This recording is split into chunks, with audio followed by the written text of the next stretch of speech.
Hi guys, welcome back to our channel. Super happy to see everyone here.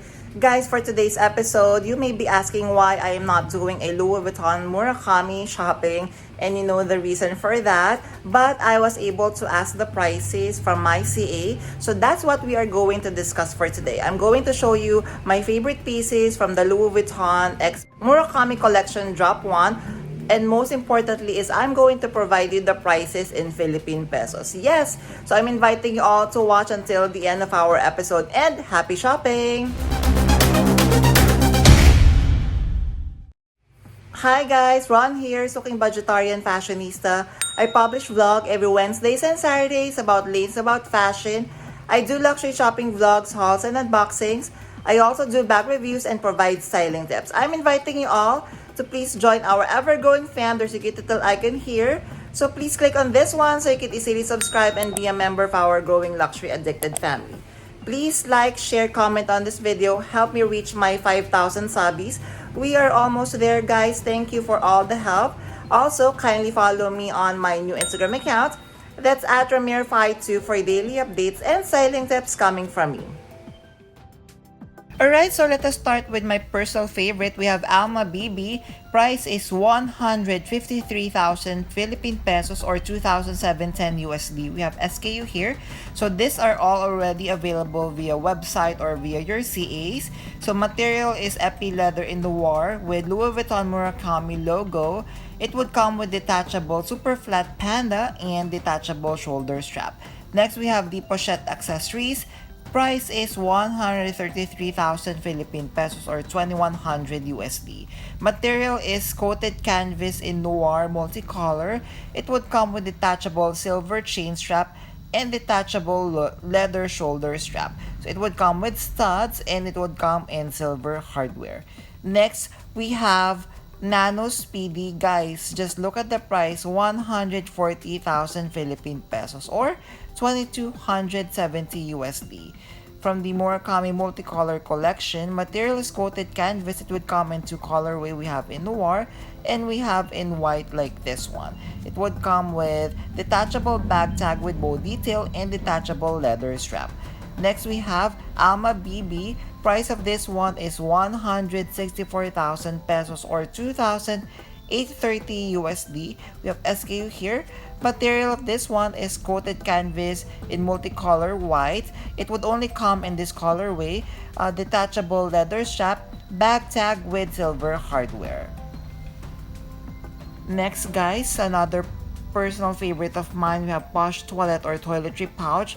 Price is 72,500 Philippine pesos or 1,280 USD. Material is coated canvas in noir, multicolor with leather trims. So the leather trims is just on the top of the zipper pull. It would come with silver hardware and it would have leather trims. Next, we have Trio Posh Toilet. So if you'd like to purchase 3 at 1, then this is for you. Price is 129,000 Philippine pesos or 2,280 USD. So this is the interior, looks like it's color red. So this is the back side. So the size 26 is the only one with the Murakami Panda. The other comes in plain. Then we have the Panda bag charm. Guys, this is so expensive. Price is 50,500 Philippine pesos.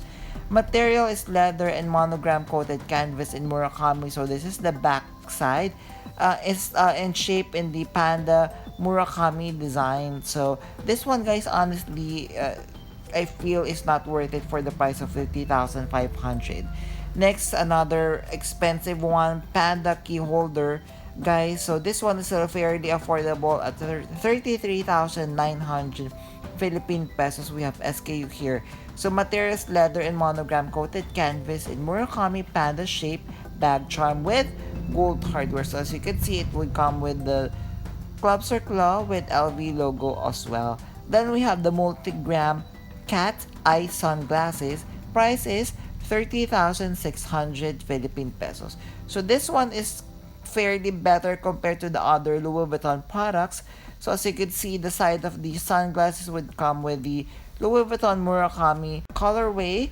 Next, we have the super flat earrings. So I was asking our CA if there are any earrings. So they have for the super flat collection This one price is 35,700 Philippine pesos or 890 USD. So as you can see, one is LV Murakami and one is the LV flower detail. So this one I love. I just wish that it comes in silver as well. Then guys, we have Nice Nano. Guys, another super expensive LV SLG. So that is 83,500. Yes, you are hearing it correctly. 5,000 or 83,500 Philippine pesos. Super expensive for a nano size Nice toiletry. So materials monogram canvas. So just look at this one, Nice size mini. So this is the size bigger than the nano and the price is 90,500. So just on a side note, right now the monogram canvas version in brown for the Nice mini, if I'm not mistaken, is priced at 60,000 Philippine pesos. So that is 30,000 increase with this collection. So what do you think? Kindly comment down below. Just like with this Micro Speedy, I couldn't believe that the price of this one is 64,500 Philippine pesos or 970 USD. I know it is cute of a micro bag, but guys, my CA advised me not to purchase any micro bags because it is not worth it for the price that it comes with. Just look at this one, 64,500. Then let's go back to the Alma BB. Price of this one is 153,000 Philippine pesos or 2,710 USD. So compared to the black, if you want a lighter color, then get this one.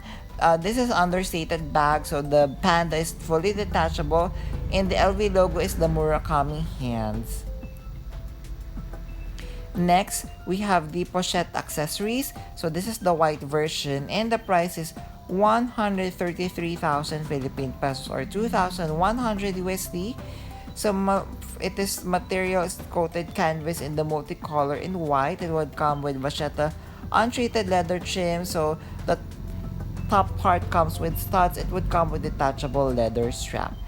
Then guys, we have pochette cosmetic size GM. Price is 87,000 Philippine pesos or 1,530 USD.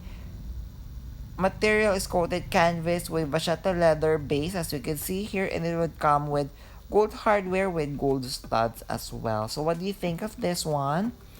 And then of course, last but not the least on my list, the most expensive rolling trunk price guys is 735,000 Philippine pesos or 12,900 USD. Wow. We have SKU here, materials coated canvas with vachetta leather trims as we could see here.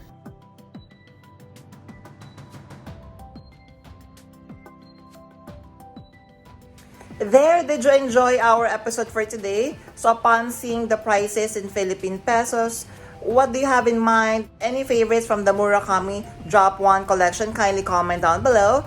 And if you have stayed until this part of this episode, kindly leave me a cherry emoji. I would really appreciate it. Thank you! Before we end our episode for today, I'm inviting you all to please join our ever-growing fam. There's a cute little icon over here. So please click on this one so you can easily subscribe and be a member of our growing luxury addicted family. Please like, share, comment on this video and help me reach 5,000 subbies this year. Also, follow me on my new Instagram account. That's at Ramiro52 for daily updates and styling tips coming from me. A million thank you for staying with me in today's episode. I'm going to leave a couple of videos here for you to check out. Please stay safe. I'm going to see each and every one of you soon. Bye!